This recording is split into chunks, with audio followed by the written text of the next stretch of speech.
time to kind of close the book on Ian Book. How do you think he will be remembered? When you think back, 10 years from now about Ian Book, in his time with the Fighting Irish, he certainly is in the record books, no pun intended.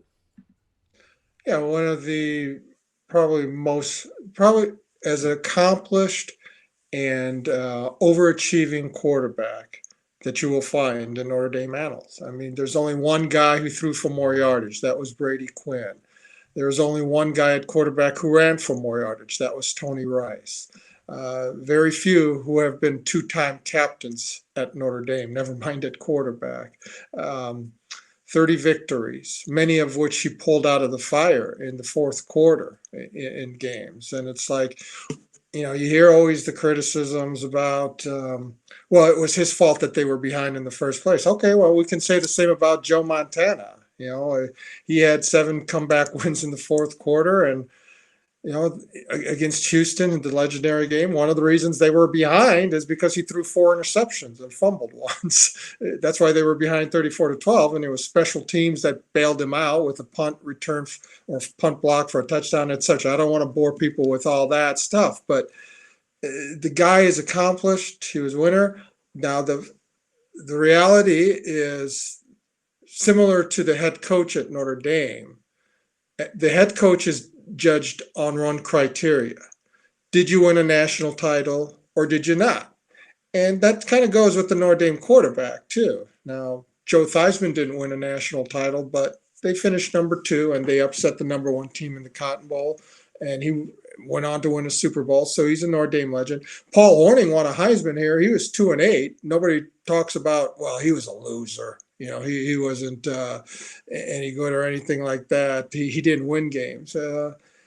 I think there's going to be always a good memory with Ian Book as far as, okay, maybe he didn't win a lot of these marquee games, but it's not just on him. That's a team thing. But at the same time, we talk about the parable of talents all the time in the Bible. Hey, there's very few you can look to and say that guy was maybe given 2 or 3 talents and he increased it threefold. And I don't think when he signed in 2016, if you would have told people this guy's going to have the most wins as a starter in Notre Dame history, people was, you are out of your mind. They just signed Brandon Wimbush, a top 100 pick the previous year. We're getting Phil Dracovic the next year and everything. He's there to be just that third guy in case there's an emergency or whatever and do the mop up. But just an accomplished guy, a lot of guts, durable. That quarterback position was extremely fragile. If he had been injured this year, I could have seen them losing 2, 3 games in the regular season without him. So Godspeed to Ian Book. That was a well done, hell of a career. Absolutely. So he will be taking his talents to the National Football League. Probably won't get drafted. If he did, it'd probably be in the 6th or 7th round, but maybe an undrafted free agent kind of guy.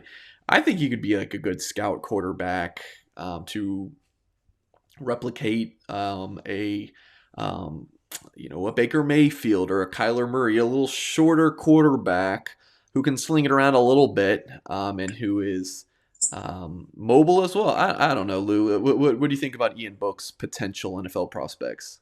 It's going to be hard. It's going to be very hard, Mike. Just size wise, arm strength wise. I've said this from day one, and this is way before your time, but the 1973 national championship quarterback, a guy named Tommy Clements, Ian was so similar to him. Both were like 6 feet, very slippery, elusive. They didn't have cannon arms or anything, but highly, immensely respected by teammates. And Tom was not drafted by the NFL either, but he had a very good career, outstanding career in the Canadian Football League, where he was able to use his mobility and other skills to his advantage. And I could see someone like Ian Book also prospering there or have a chance there. Tony Rice was similar too. He wasn't going to get drafted. The important thing was that there was a while, Mike, from the late 60s right until about Vince Young to about 2005, where you didn't have to be a great college quarterback to win a national championship. You know, other than Joe Montana and Bernie Kosar, there was a 50-year stretch there where there weren't any great pros who won national championships in college.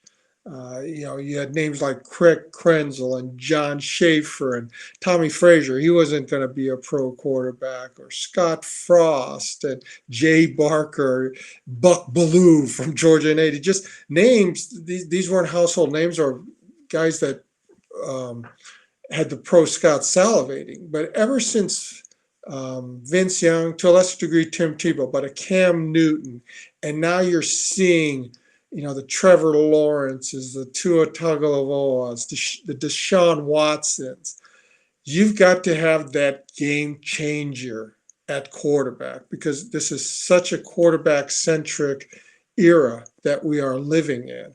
And if you don't have one of those, your chances are going to be severely diminished to be at that championship level. I mean, Mac Jones will probably be a first-round pick. I don't know if he's necessarily, when he's thrown to as many receivers as he is at Alabama, it's such a mismatch. But Justin Fields, here's another one who will likely be a first-rounder. If you look at the Baker Mayfields, the Kyler Murrays, if you look at the playoffs the last 4 or 5 years, it's like almost everybody has a top five at the quarterback position, if not the number one overall pick. And that's kind of that step in the evolutionary process for Notre Dame to get to that tier one level that is missing, among other things. We should all be grateful for Ian Book. He's a guy that I hope young kids kind of look up to. He's a scrapper. He's a competitor. He makes the most of his ability. And we all knew he had shortcomings. He had an up and down career, but won a lot of games. There's always going to be the question of what could have been had you had a 5-star prototypical stud quarterback back there. But I've been pretty adamant about my fandom and my support of Ian Book. And, today is a snapshot of Ian Book, like kind of in a nutshell. Like, he's fighting literally down to the last second, scrambling for first downs, gets knocked out of the game, comes back. So the will to win is strong with that kid. So it's maddening. It's been maddening, and it's been fun to watch him, because he'll hang in the pocket and deliver on that throw. But the half a dozen opportunities that he had in previous games, or every game almost, where he doesn't pull that trigger. So, but we all have a lot to be grateful for, and should really think highly of Ian Book. We really should, as he closes out his career. Won a ton of games for us, helped us win a lot of games. And again, just made the most of his ability.